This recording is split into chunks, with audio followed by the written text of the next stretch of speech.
Hello friends, കുട്ടിക്കുറുമ്പുകൾ ചാനലിലേക്ക് എല്ലാവർക്കും സ്വാഗതം. അപ്പോൾ ഞങ്ങൾ വന്നിരിക്കുന്നത് പി വത്സലയുടെ ഒരു ജീവചരിത്ര കുറിപ്പുമായിട്ടാണ്. 2021 എഴുത്തച്ഛൻ പുരസ്കാരം നേടിയ എഴുത്തുകാരിയാണ് പി വത്സല. നോവലിസ്റ്റ്, ചെറുകഥാകൃത്ത് എന്നീ നിലകളിലെല്ലാം പ്രശസ്തയാണ്. 1938 ഏപ്രിൽ 4 കോഴിക്കോട് ജനിച്ചു. കാനങ്ങോട്ട് ചന്തുവും പത്മാവതിയുമാണ് മാതാപിതാക്കൾ. ഗവൺമെൻറ് ട്രെയിനിങ് സ്കൂളിൽ പ്രധാന അധ്യാപികയായിരുന്നു.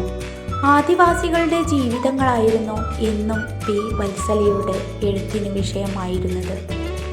എൻ്റെ പ്രിയപ്പെട്ട കഥകൾ: ഗൗതമൻ, മരച്ചോട്ടിലെ വെയിൽ ചീളുകൾ, വേറിട്ടൊരു അമേരിക്ക, വത്സലയുടെ സ്ത്രീകൾ, മൈഥിലിയുടെ മകൾ, നെല്ല്, കൂമൻ കൊല്ലി, വിലാപം, നിഴലുറങ്ങുന്ന വഴികൾ, അരക്കില്ലം എന്നിവ പ്രധാന കൃതികളാണ്.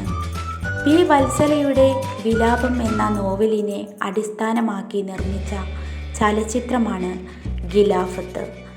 എഴുത്തച്ഛൻ പുരസ്കാരം കൂടാതെ കേരള സാഹിത്യ അക്കാദമി അവാർഡ്, പത്മപ്രഭ പുരസ്കാരം, മുട്ടത്ത് വർക്കി പുരസ്കാരം തുടങ്ങിയവ വത്സല ടീച്ചർക്ക് ലഭിച്ചിട്ടുണ്ട്. 2023 നവംബർ 21 അന്തരിച്ചു.